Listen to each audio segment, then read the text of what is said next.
What's happening? Of course, you know it's your boy B-Hop Radio Shout In. Stepping back off in the building, I got my N.O. fam in this thing. The legendary producer himself, KLC, the drum major. What's good with it, boss? One was them.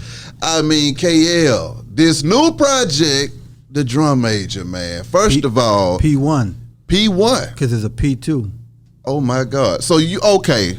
Oh my! So all of this stuff that I heard on part one, I felt like you just came out and just shot all your shots, and you mean to tell me it's more where that came from? Yeah, because I was going to release it. It was going to be a 32 album release. My God! But I was like, it was going to be a double CD. Yeah. And I was like, now we're going to have to break it up because it was going to be like 4 EPs. I was going to drop 8 songs. Yeah. Then it got to the point to where, I'm gonna drop 32. Then I thought about it, how people today they short span it. Yeah. I'm like, well, fuck it. To meet it halfway, I'm gonna just do 16 and 16, P1 and P2.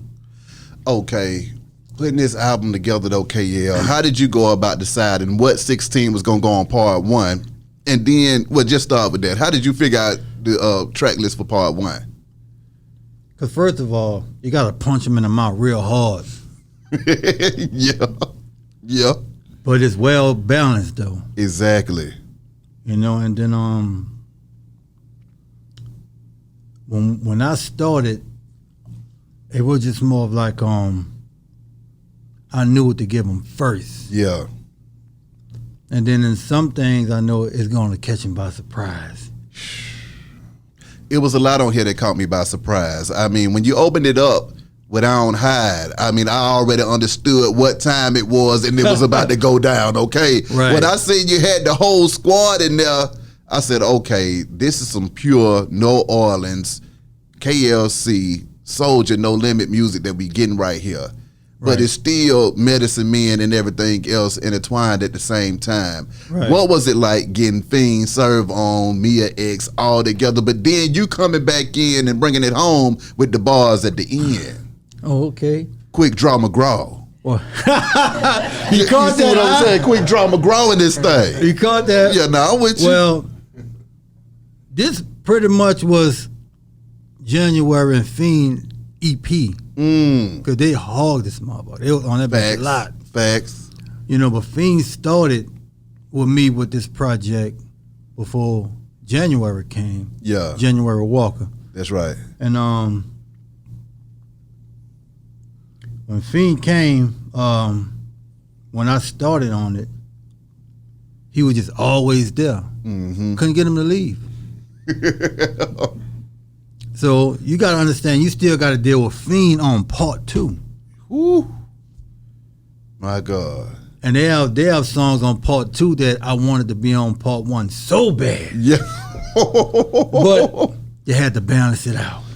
I mean, part 1 has enough hits on there to last a lifetime. I mean, Play It Loud, Fiend came back on that hook again, but now from I Don't Hide to Play It Loud, I felt like you was covering them head busting bases on there just to let folks know that you was still about it in this thing. Oh yeah. You got to hit them with them. Like I said, when the process of this here, you got to understand. Like when I recorded this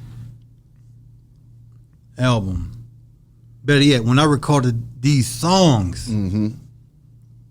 and determined on it being an album, because honestly, when I recorded this, you know, we went through our situations, and then I was like, fuck it, I'm going to just sit on this shit. I wasn't going to even put it out. What? Until the No Limit Chronicles came out. And so that's when I was like, you know what? If it's a better time to drop this shit. Yeah. It's the perfect. And when we all got together and said, look, we got to listen to everything. Let's evaluate this. And that's when I started. I called Fiend, and I told Fiend what the idea was going to be. I got Don. We sat in, and we went through everything. And we kind of handpicked them. Because we was kind of back and forth with it, because I'm like, nah, man, I think we need to go with the UG Camp. I mean, we need to go with that one. Don't need to be on this one. So you got some UGK hitting on part 2. Is that what you done slipped out of this thing, KL? Nah. My God. Fuck it. Well, anyway. well, anyway, that just builds up that excitement for part 2. Now with part 1 though, I'm talking about Soulja Slim and BG showing up on a lot of them tracks, man. Talk to me about them songs that you got with BG and Soulja Slim, and what was it like having that stuff in the vault this whole damn time? Let me tell you something. Yeah. Just having them two in a room together. Yeah. With me. Recording this record. So now which one you talking about now? Was that Break Bread? Yes, it was. I felt that energy on that Break Bread. I felt that. So what was that like when Soulja and BG got in that thing together and went crazy? Well, first of all, you gotta understand, Slim bought BG to me. You know, after his, you know, what he went through with Cash Money. Yeah. Cause I told Slim, like, man, I gotta get BG. He said, what? Nigga, hold on. Look, nigga, shit, look. You know what I'm saying? He put the call in, and at that time I was just, my studio was in my house. Yeah. So I was just like, whenever. Before you know it, boom, boom, open my door, Slim and fucking BG at my door. So we was in the motherfucker, we were just vibing out, and you know, them two they always have something to talk about, and they always talking. Yeah. And shit, they up there talking, I'm just in that bitch with the beat. Yeah. Just vibing out with it. And just out of nowhere, the hook hit me. Boom. I ran it to him. Know what them niggas said? What they say? Man, this gonna be easy. Ooh. They said this gonna be an easy one. Yeah. Because they were like, you know how many niggas owe me? But the hardest part was, who am I gonna talk about that owe me? Ooh. So that's what it was. Yeah. But when we got up and there recorded that bitch, Yeah. it's just the you had to see them two at the board together, pen and pad on this side, just writing, looking at each other. Man, look, peep this out. Boom, boom, boom, boom. You know, yeah, well, check, what you think about this here? Oh, yeah. Well, them two to just be at each other, just talking back to back about each one of them verse. Like, they critiquing each verse as they writing that bitch. What was that like for you, though, KL, being able to get your rap on at the same time with some of these elite MCs, man? Man, when you around greatness, that shit'll just rub off on you. Yeah. I was around great niggas before that, you know, like, it goes back to, like, MC Dot. Yeah.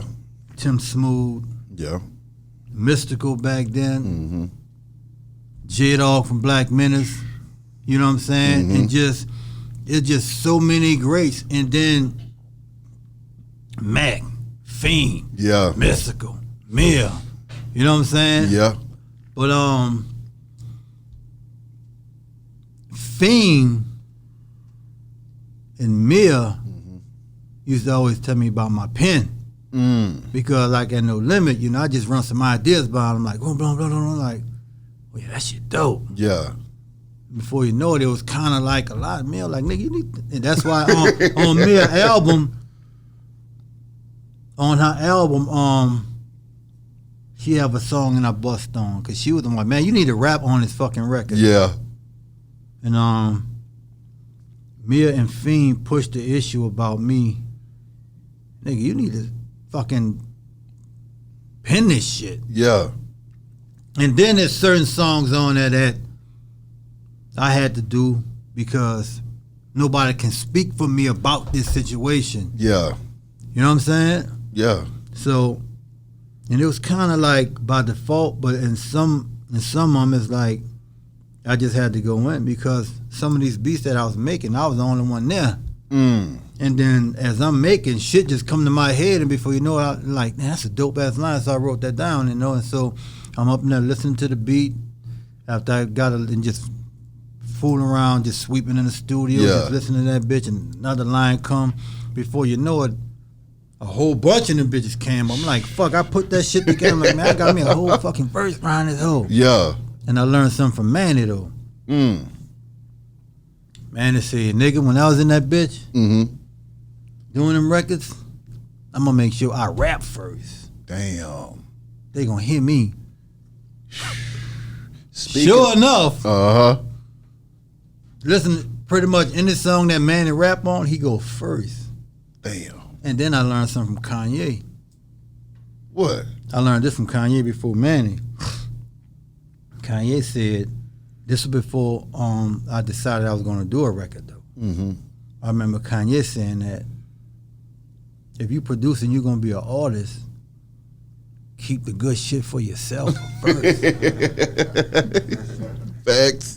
Facts. That's why I sat on a lot of this shit, because I could have easily just sold them off. On this Drum Major album, every track is banging too, and that's what I loved about it as well. Now, you were just talking about Mannie. Y'all broke down that No Place Like Home, putting it down for the town and just letting folks know what really goes down in New Orleans, man. What was that like getting in there with Mannie, though? That shit was a comedy show, nigga. We had fun doing that bitch. I never forget. We recorded it in Houston. Yeah. I called Fresh, man, I got this record, you got to get on that bitch. He said, nigga, I'm in Houston. I said, I'll be there tomorrow. We got up and up. I ran the beat, and the fun part about it was I sat back and actually watched him write his verse. That kind of shit, you know? Yeah. I actually watched Mannie write his verse. You know he write his own shit, but just the fact that me as a producer looking at that. Yeah. You know what I'm saying? And so just watching him write his verse for that record, this shit was funny too, you know what I'm saying? Because, you know, Mannie, he's a fucking comedian out the gate. Yeah. You know what I'm saying? But he ran some real shit on there. Yeah. But some of that shit was funny as fuck. If you from New Orleans, you'll understand clearly what he talking about. Facts. You know what I'm saying? Yeah. So, but just the fact that I watched him write his verse, and then me recording him. He in a booth, I'm behind the board, recording him and punching him in. My God. Okay, KL. It's a lot of Cash Money artists on a lot of these tracks right here, man. What was that like, being able to team up with folks that you had been watching jam for a long time, but hadn't had a chance to jam with them until it was album time? It's just that a lot of this shit had to happen after we all left No Limit Cash Money. Well, maybe it was meant to happen like that. Yeah. Because I remember the song Hold It Down. That's what I was about to get into. Snoop Dogg, Juvie, all of them on one song together. Juvie and Soulja Slim. My God.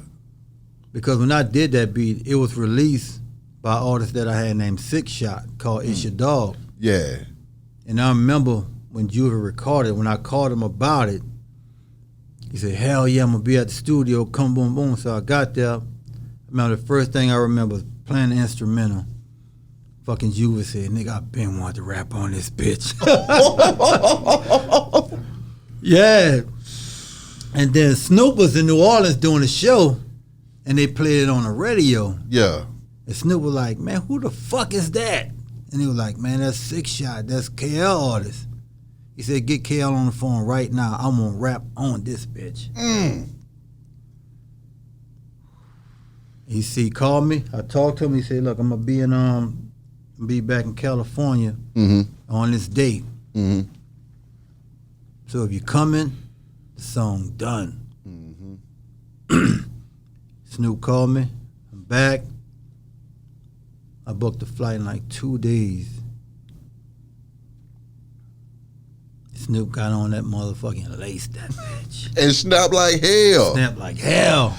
I mean, KL, when you were going back through this track list and you seeing these songs that are just going crazy with all of these heavy hitting A-listing features on this thing, what was going through your mind at that time? And then also, did you feel any pressure to step your bar game up having to go behind some of these folks, man? Well, it's like this here. When we recorded this record, it wasn't like, man, I want to get this person on there, I want to get that person on there. It was just a point as I'm doing it, the favors just fell in my lap. And it was just, that moment was the right moment. You know, just like I said, when Snoop was on the record, he heard it. Because it wasn't on my mind that, man, we got to get Snoop on here, or we got to get Juvenile on here. You know, but I did call Juvenile. But Juvie did say, man, I've been wanting to rap on this bitch. But Snoop called, you know what I'm saying? And then like with the UG, the Fiend was there through the process of me recording this record. So what was the time process of this too? What time was this? Since 98. Okay. Now Holla at Me was Mystikal record. Mm. When we did that record, that was for Mystikal when him, BG, myself, and January Walker. That's right.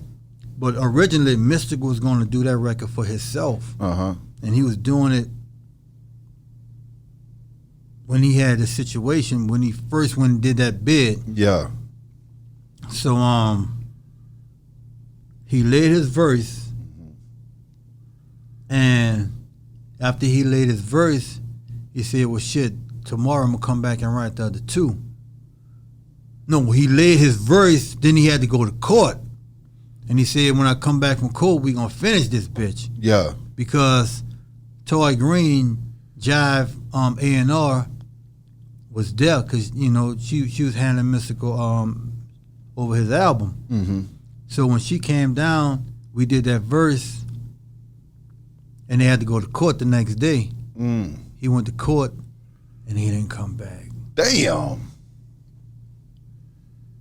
Because it was already on his mind that he was going to go there and come back, and he didn't go there planning on staying. He you know. Yeah. So when all that got settled in, I was like, damn. So when he got settled in or whatever, you know, they thought still that they thought they had a chance on him just getting back. But unfortunately, a lot of shit that I did for him got, like the song that I did on T.I., what's the song he did with I did with him and BG, What It Do? Yeah. I remember Tip called me about that because somehow he had that beat. Yeah. And he called me about the beat, and I'm like, man, that's Mystikal shit. And then he was like, well, fuck, make me something. So I was like, cool, I got you. But around that time, that's when he went to jail, when Mike went to jail, and we found out that he wasn't coming back. Yeah. Tip called me, you got something for me? I'm like, yeah. Yeah. He's like, what it is? That beat that you wanted, you keep it. Yeah. And that's when you're like, what happened? Like, he in there. How did that impact Mystikal finding himself locked down those times, man? I mean, with his career and stuff like that from the outside looking in, and then also as a friend of his, how was he taking all of them tribulations? He handled this shit. Yeah. You know what I'm saying? Because one thing about him, like I could say about him, he don't complain about nothing. Yeah. He loyal to his people. When he fucks with you, he fucks with you. You know what I'm saying? And when we went to when he got settled in and he and I was able to talk, he was like, it was like two beats that I had that he like, man, everything else you can get rid of, but them two motherfuckers don't even think about it. You know what I'm saying? So he have another one that's on part 2 with him and January Walker. My God. Called Here We Go. So but when we did that record, cause you know that one, that's some New Orleans lingo. That's right. First motherfucker, man, BG, look, you gotta come get on this record. Next day, Yeah. he came in there, I played that bitch because I already had the meat, had the beat, had the hook. And he was like, nigga, I gotta do that hook. He had to. That BG voice all day though. So he heard that bitch, he's like, ooh. My God. Answer me this, KL. How much work was about to happen that didn't get a chance to happen with the death of Soulja Slim and BG being locked up? How much work was you about to get in with them boys? I was about to produce the album. They were doing an album together. That's where it started from the Break Bread record. We recorded 2 songs. Yeah. We did Break Bread, and we did a song for that album that they was doing together called Ain't No Limit Behind My Cash Money. Yeah. So we recorded this one record called I Seen Him Coming.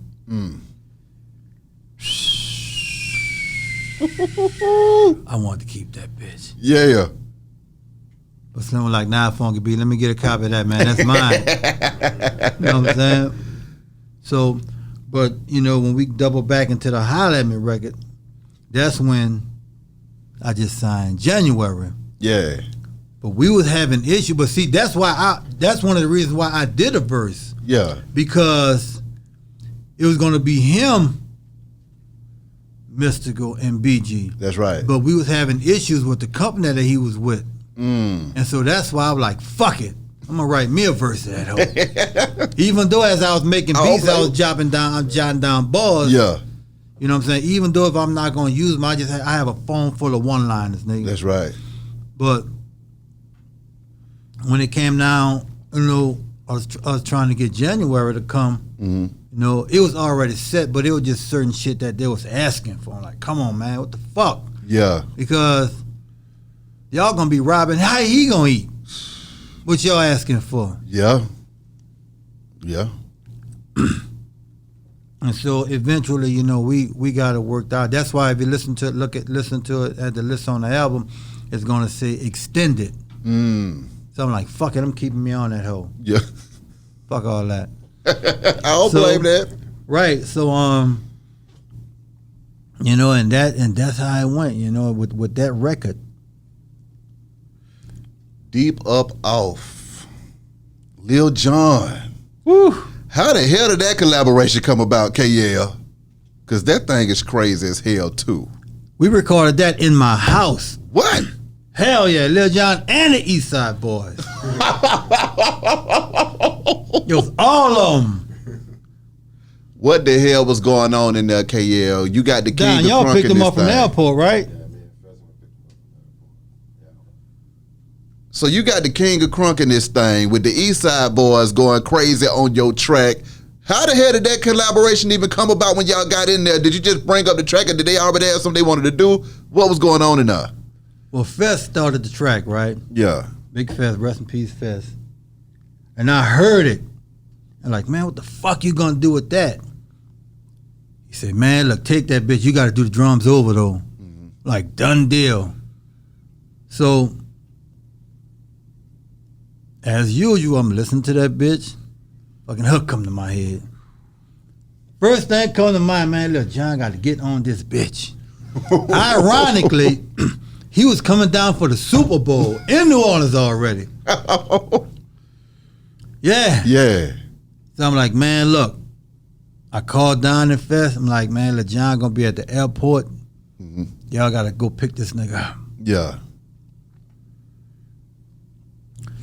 Some shit happened, I'm gonna tell you though. Yeah. Off the air. Okay. But the thing about it was that Lil Jon got up in there.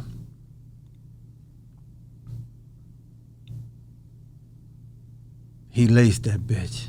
And then we got Trailer Trail on there with the what? Woo.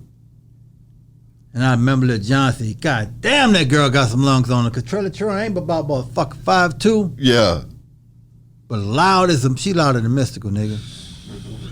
She is loud. That's loud as hell. And bruh, first thing come to mind, of course, me getting my Mannie on. Yeah. Put my verse first. Yeah. And before you know it, 6 Shot. Called Shot. Shot did his thing. And then, you know, it's nothing crunk gonna go through this bitch without Fiend on it. Facts. And no nigga gonna have that much bass and loud at the same time. It's only one. Right. It's only one. So of course, Fiend, man, look, because at first we was kind of having not issues, but this one, he was still on TVT. So Fiend did a hook first for this record. Fiend did a hook first. Yeah. But when we finally was able to get with Lil Jon, we like, Lil Jon, you need to do the hook. First of all, King of Crunk, he popping. Yeah. And we always talk about working. And then I did 2 more songs with China White on the record that were for Lil Jon that they was gonna put out. My God.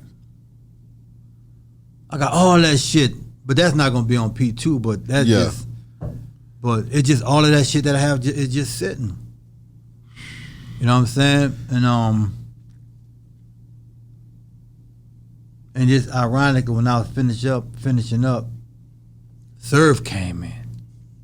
Dude, I gotta get on that record. And I'm thinking like, fuck, they don't have no room on this bitch. But I like, fuck it. Yeah. Get on that bitch. Cause that's how Soulja Slim got on the Hold It Down For Me record. Because it was originally Lil Jon, it was originally Snoop, Juve, and 6 Shot. But I'm like, Slim, they don't have no room on it. He was like, fuck it, I'm gonna rap on that bitch anyway. And then some things went down to where, you know, we had to take Shot off the record and Slim verse right there in the cut. Yeah. Now, back to that deep up off in that thing, you know, you said you had something to prove, KL, but as one of the greatest producers of all time, what was there left for you to prove? It was more like this here, man. Because, you know, at the time I was having personal shots coming at me.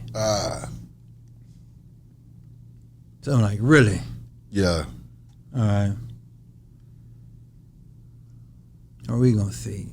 But nobody was expecting me to put my pen on it, though.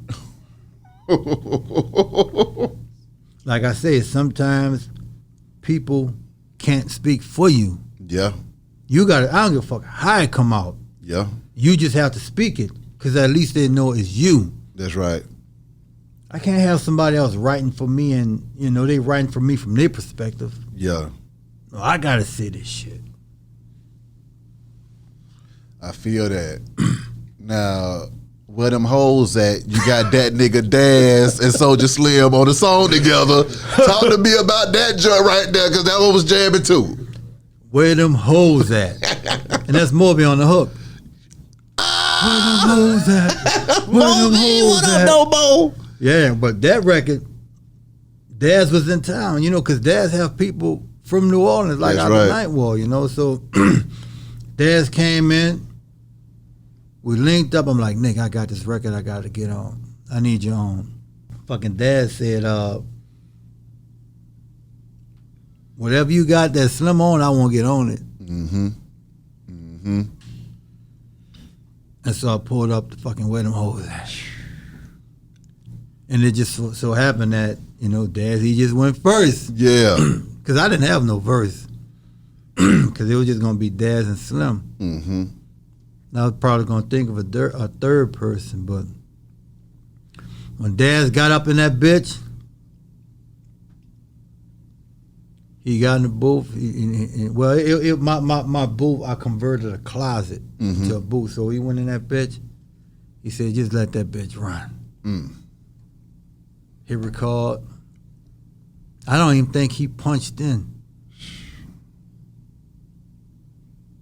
He sit up there, he listened to that bitch, and he pinned it. And see, that's some of the things like Daz, Mannie. Yeah. Me watching these niggas write verses to my beats, and I can actually sit down and record these niggas. Yeah. That's some shit, man. You know what I'm saying? Just a thought. But when Daz came on that motherfucker, that nigga Daz KLC, oh, come on, man. Who brought this motherfucker Daz fast spashing these niggas? He killed that bitch. This Drum Major Project Part 1, how nostalgic was it for you going back through all of this music before you got ready to release it? And how did you feel being able to finally get it from that vault into these streets? First of all, it was refreshing just opening that motherfucking vault up. And listening to that shit for the first time in a long time. Like, God damn. Because the first song that we did on that record was in 98. And that was the You Don't Want to Go to War with Fiend and Mercedes. Yeah. And he wrote Mercedes, that's Mercedes' brother. That's hard. So when we did it, me and Fiend already knew. We already knew that. When I did that beat, and he came with that hook, whoa, nah, you don't want to go to war. I'm like, oh man, boy, them hoes gonna be singing this shit. Exactly. You know what I'm saying? And then he didn't want to rap on it. He like, nah, man. He was so caught up in the hook. He didn't want to rap on it. He said, nah, we need to get somebody else on this bitch. He said, I just want to do the hook, that's it. So you know what? Fuck it, I'ma rap on it. So you pin my shit up, and when we left, Mercedes' verse wasn't on that yet. And it's a little bit down the line, I decided to let's just pull this motherfucking song up. And we was like, I think January, it was his idea, man, you need to get Mercedes on that bitch, however it went. And I'm like, who gonna write our shit? Because you gotta understand, like, through Mercedes' process, we didn't know who was writing her. You know, she'll just show up and boom, boom. Be ready to go. Right, so he was like, I'm gonna write it. Yeah. So when she was over the phone or you came in? We did it down. I know, but I'm... Yeah. We did it all out. We just sat down and wrote it. I wrote it, she was right there. My God. And after we sat back and listened to it, Fiend was like, oh yeah. He was ready to go with it. Now you still got something for the ladies on here. Soulja Like Me and I Got You. Those were two songs right there that just kind of brought the love into the club. I mean, talk to me about the importance of still making sure that you touch the women. Now you done did some head busting. Okay, Right. We done did some rapping, some playing, and some pimping and some pandering, but we still had to bring it back home to the women in this thing. Right. What was it like having them tracks for them? Well, doing that record, that's beautiful. Yeah. She's a member of the group that down in January have called Fat Tuesday. Okay then. And everybody that I had signed, I wanted them to have their moment. Yeah. And that's what she wanted to do. You know what I'm saying? So we did it. I got the beat. I got Trombone Shorty that came in. He did the trumpet part at the end, the little solo. And the song was done. And Calla was like, man, I want to rap on that. And he went up there, he did his thing, and because I thought it was going to be a nice record. but I didn't think I was gonna get the feedback from that record like I did. Yeah. Like they have a lot of, women really, really like that record. I wasn't expecting it. I just wanted to give her record on that bitch. Bang Boogie. Another bang on that thing, man. Talk to me about putting that joint together.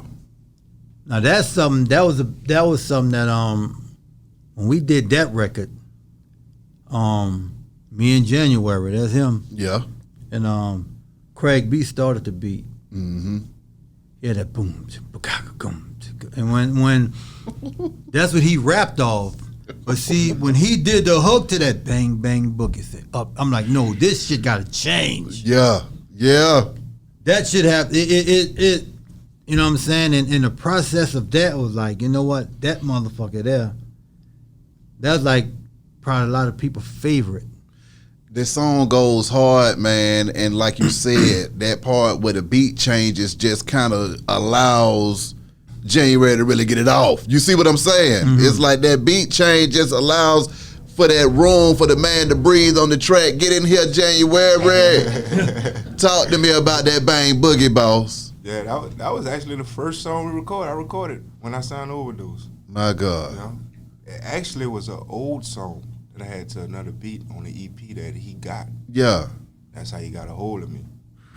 So the Slim brought me to him. Talk about your relationship with Soulja Slim, January. I mean, he was the coming up in New Orleans, that's who you looked up to. Yeah. You know what I'm saying? So I just being from Uptown, yeah. We just clicked one time and I never even know it. But when I got to him, my manager brought me to him and he told me, he was like, man, Slim the one that gave me your shit. You know what I'm saying? I'm like, yeah, that was up. My God. My God. Being able to work with a legendary producer though, January, what kind of game are you getting from this man? All the game. Talk to me. That's, man, we've been working together for a long time. Mm-hmm. I say about 15 years. 15? Yeah, I even had a name change. I used to be Calico the Champ. Okay then. Yeah. Switched it to January Walker, but I learned everything from him. Give me some of the jewels that you care to share. Go first. Go first. Yeah. Yeah. Now I can dig that. Now, Duffy, get in here. Woo. You and Paco raised hell on that thing, Paco man. Troxclair. Talk to me about putting that banger together and y'all relationship and then finding, Paco out here in these streets. Nah, because Paco, I came across Paco through, because that's really Don and Big Fest artists that they was working on. My God. And they was like, man, you got to get in on this. Yeah. And the Duffy record was done when they brought it to me. Mm-hmm. And when I was listening to it, I was like, I told Big Fest, we need to put the real 808 in that bitch. And he said, well, you know what? Just do the drums over. So, I listened to it. I pulled that motherfucking 808 out. Yeah. And put that slap in that bitch. You know what I'm saying? And that's what I look for as artists. That's why I have a few. Mm-hmm. Because I look for style. Mm-hmm. You know what I'm saying? You can't sound like somebody I heard before for me to fuck with you. Facts. That's why I just can't go just snatch a motherfucker because they hot. It's like, it's something that I look for that's different. And sometimes it don't be about what you say. You can say the simplest shit and make it sound dope as fuck. Yeah. See, that's what it was with him and Paco. They sound like nobody. Yeah. You cannot identify them with nobody. Mm-hmm. And that was the thing that drew me to them like that. In a minute, it gets kind of deep on that song, KL. Mm-hmm. You're talking about loved ones, families, folks being locked down, man. I mean, talk to me about just opening up and letting folks know that it's still real in the field as well, and really talking about some real stuff in this music at the same time too. Well, in a minute, it was more like you gotta understand, that's when around the time when Katrina and the tsunami shit hit. My God. And that shit fucked the world up, you know what I'm saying? So, Yeah. And that's what the first verse was about with that one. To where like that time, that song, I had time to just actually sit down, because each one of those songs was about a moment. Yeah. You know what I'm saying? So like you gotta look at the first verse was like Katrina, the tsunami, the 9/11. Yeah. All of that is in that verse. Yeah. So I had to get my thoughts together. Just this probably took me the longest song to write, because it's the only song. That's the song that I did by myself. Mm. And then after that, Mac, C, and BG went to jail. So that's a whole nother time gap. Yeah. With that, you know what I'm saying? And then the third verse was internally with Beats by the Pound, personal friends, and people you're close to. Yeah. You know, there's certain things that all of that had to be addressed. You know what I'm saying? And that's what I was saying, like, it's just certain songs that nobody could speak for you. That's right. You know what I'm saying? Mm-hmm. Certain songs that nobody could speak for you, and that song in particular was like that. New Orleans after Katrina, man. How did Katrina impact New Orleans and your vibe all together? Well, when Katrina happened in New Orleans, man, it was like, it was good. No, it was bad, but good came from it. Mm. Meaning that you got to understand, this is how New Orleans is, man. See Atlanta, when you say I'm going down the street, you got to get in your car. New Orleans, when you say you're going down the street, you literally walking a few steps down the street. Yeah. So New Orleans, our people, the city is so convenient to where you really don't have to go far to get to where you want to go. Yeah. So that was the convenience of the people of New Orleans. But where the good came from it is when Katrina happened. Because understand, New Orleans people, like, we go places, mainly to fucking Houston and Atlanta. Yeah. Because you know when this fucking football season comes, if they don't go nowhere, Yeah. they come in here That's true. for the Saints and Atlanta game. Facts.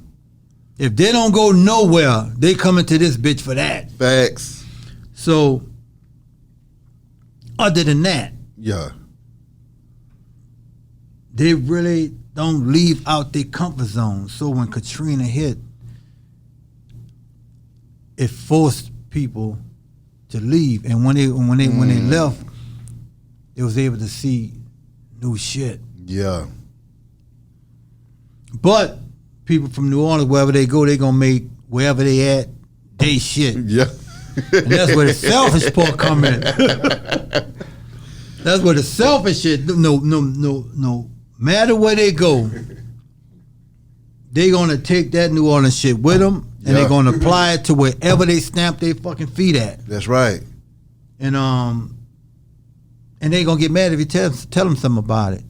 Did a lot of people come back, or did a lot of people stay gone after that? They were like 50-50, huh? Yeah. And what was that like when you kind of seen the families disperse? Well, And some folks say, I ain't coming back. some people didn't come back because they were like, you know what? I don't have to worry about my children going through that dumb shit out there. Yeah. But they got to get some crawfish out in this. So that was it. Like anybody from New Orleans, wherever they go, they gonna find a way to get the motherfucking crawfish there. Yeah. But some was like, You know what? Hell no. I'm from that bitch. I'm a ride with this motherfucker, good or bad. Yeah. So I may go here, but I'm coming back just because my shit tore up. Mm-hmm. But the minute they give me the green light, I'm on my way. Yeah. You know what I'm saying? So that's why I said, a bad situation turned out for some good endings for people, because they got like my cousin. No, she done came out here and she done whipped up. She have a whole fucking salon out here. You know what I'm saying? So you come out here and get some money now. Oh yeah. Shoot. Come on. You know, and shit. She came out here. Gucci. She came out here and she opened up. I think she in Stone Mountain. She opened up shop, and then from being out here, she got an invite to go teach beauty in Africa. Damn. And they wanted her to stay out there. Yeah. It's crazy. When you think about this Drum Major Part 1, which one of these studio sessions was the most memorable for you? That when you heard that song, you were like, oh my God, it took me back to that specific time. And I can't even believe it was going down like this then. It was like, my favorite session had to be just to watch BG and Slim in that studio together, bro. Because it's normal when I'm working with Fiend, Mystikal, Mia, Serve, January, Don. That's just normal shit. But when you were able to get BG and Slim in the studio together, watching Juve lay his verse on Hold It Down. Yeah. Because I recorded him. Everybody I recorded. Yeah. When we went by Snoop, we recorded that. Snoop had a studio in his house. Mm-hmm. We recorded it there, just watching, all of that. And but it have to be the one with BG and Slim when they did that record. Yeah. And we did multiple records. But that's the one was for me. Yeah. But just watching them two talk about what they gonna do with the record. Yeah. Because they was trying to figure out who the record's gonna be for. Yeah. They're like, fuck it, we gonna do the group album. Ain't No Limit Behind My Cash Money. That was the name of the album. Yeah. And that was the first song we recorded for it. What goes through your mind, KL, when you look back over that time, post No Limit, and then you see Mystikal go to jail, you see Matt go to jail, and you see C go to jail. C go to jail. Soulja Slim passing, Big Ad passing, and Magic. Come on. And these and BG going to jail, and all of these being artists that you was going to be working with post No Limit. What was going through your mind then? It's like, hell, a lot of the people that I'm going to work with ain't even available right because now. Because me and BG talk, he said, nigga, before he went in, he was saying, you and Mannie going to produce my whole next album. That would have been a damn classic. A classic. Yeah. Have you talked to him since?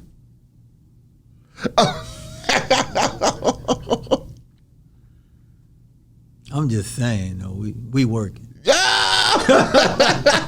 That's going to be crazy. That's going to be crazy. So now, on this Drum Major album, Part 1, which one is your song off of here that you just like, this is my joint? That you really want the audience to really pay attention to. Your top 3 off of here that you say, if you don't listen to nothing else on this project, listen to these 3 joints right here, man. The most talked about song on there is Hold It Down. Yeah. Because just the people from New Orleans, just to get to hear him on stuff that they've never heard resurface. Yeah. Is new. Mm-hmm. You know what I'm saying? I already knew the impact of what it was going to be for Iron Hide. Yeah. Yeah. I knew that.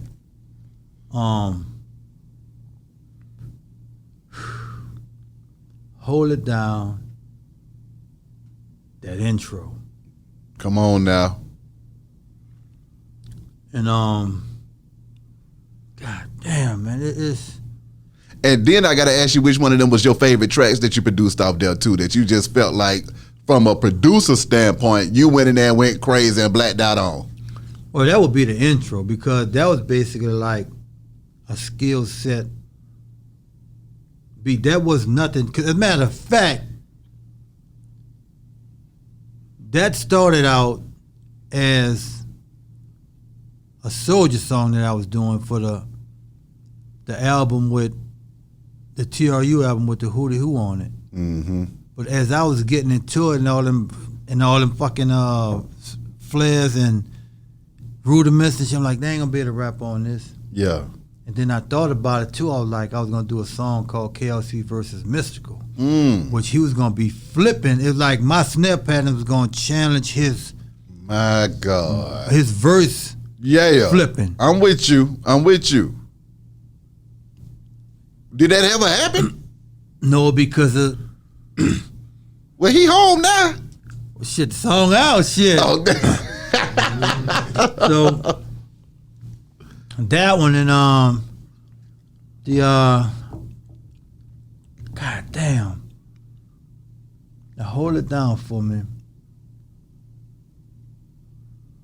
I get a lot of love for that Holla at Me on the East Coast too. Yeah. But that Bang Boogie. Yeah. And Play It Loud. Now I know the last time you was down here at KL, I seen you in the studio with the Goody. Oh yeah. What was y'all in there cooking up? Cool Joe just sent it back to me yesterday. Whew. Joe, what up though? Yeah. I'm going to get that motherfucker. I'm going to bring it back. Because I'm coming back up here. Yeah. After Mystikal and Fiend Lady verse, I'm coming back. Yeah.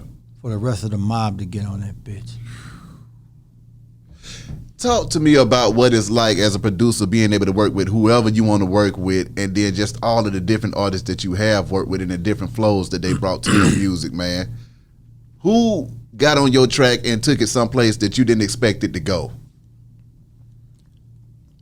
It would always be Mia be so disrespectful on the record, bro. Mia X. Yes, sir. Like, she is fucking reckless. Because Mia kind of set the tone because Mia never goes at the end. Mm-hmm. She always go early and put motherfuckers like, man, fuck, I got to go after her. My God. You know, but it's like, shit. Gotta be Mac too, though. Yeah. Because you gotta understand, like, Mac was straight boom bap backpack. Yeah. You know, because he was like one of them lyricists. As a matter of fact, Mac and Fiend, the reason why I bought them to No Limit was because at that time, that's when Cyphers was big. And yeah.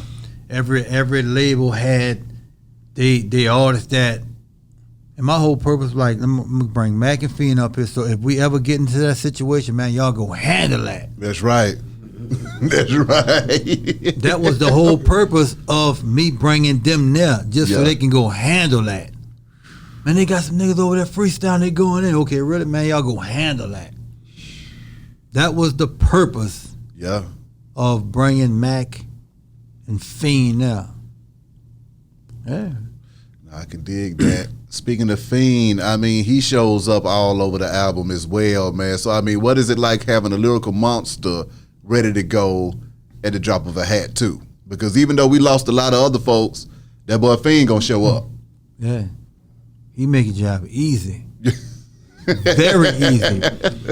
And the reason why of me saying that is because Fiend can write hooks without a beat. So he'll bring, like Mr. Womp Womp. Yeah. He already had that hook.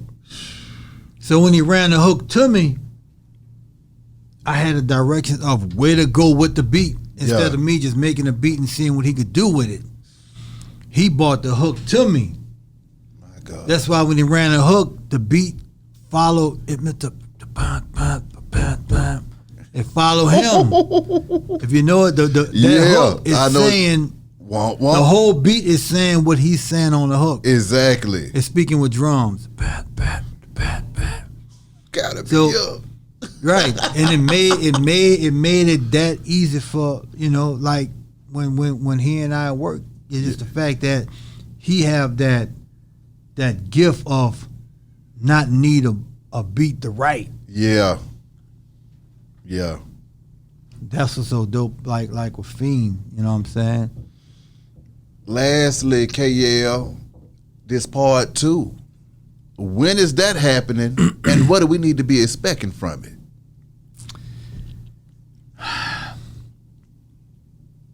It's done. Yeah. It's done. It's just more of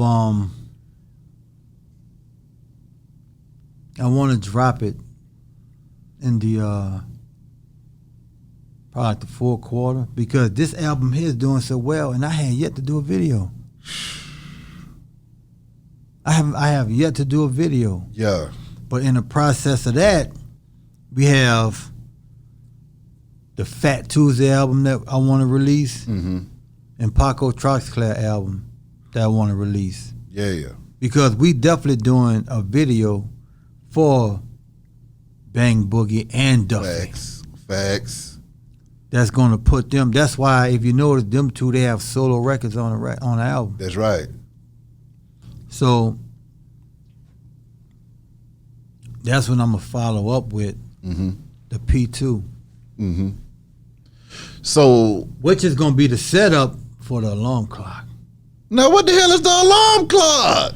He done came out of nowhere. Where's the alarm clock about? Better late than never. Ooh.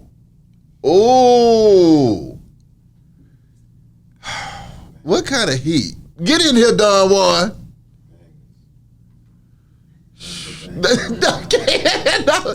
Talk to me, KL. So part 2 is a derivative of part 1, but these two are just setups for the alarm clock. Better late than never. The stuff that I heard on part 1 was enough. If you just said all I got is part 1, I would have been happy with that. Okay, I would have been happy with that, because I went through song after song, and every song was jamming. No song fell off. Then you were bringing back some nostalgia with some of our favorite artists at the same time as well. So, I mean, it was just a beautiful mix of what was going on with the music, the verses, and the lyrics. And there was some snapping going on, too. It wasn't no, we just gonna get on here and do KL a favor today. Right. Everybody went in that thing and snapped, okay? It was a game all over that thing. But you telling me that this is the setup for the alarm clock. Yeah. What is late that might have never came out that's gonna happen on this alarm clock? Whew. Man. Put it like this here. The alarm clock is the album that I've been wanting to put out. Oh my God. So you mean to tell me part 1 wasn't the album that you've been wanting to put out? Because that's what it sounded like to me. Shit. Alarm Clock is the album that I've been wanting to put out. But I didn't want to put this album out and still have all of this sitting. That makes sense. And it went in perfect. Like I said, I got to thank him gracefully. Yeah. For that No Limit Chronicles. Cause that pushed my hand to release this. Yeah. If not, Alarm Clock would have came out and this would still be sitting. My God. Yeah. Yeah, we couldn't have did that. That wouldn't have been fair. Where can folks go and get this Drum Major Part 1?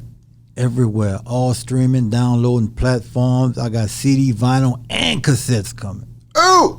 I can definitely dig that. And how can they contact you, man? Just hit me through my IG. My by that time my site should be up. Okay. KLC the drum major, easy to find. I can dig it. KLC the drum major. January in this thing. Don Juan in this thing. Be Hot Radio shouted. We up out of here, man. Holla. Radio shouted.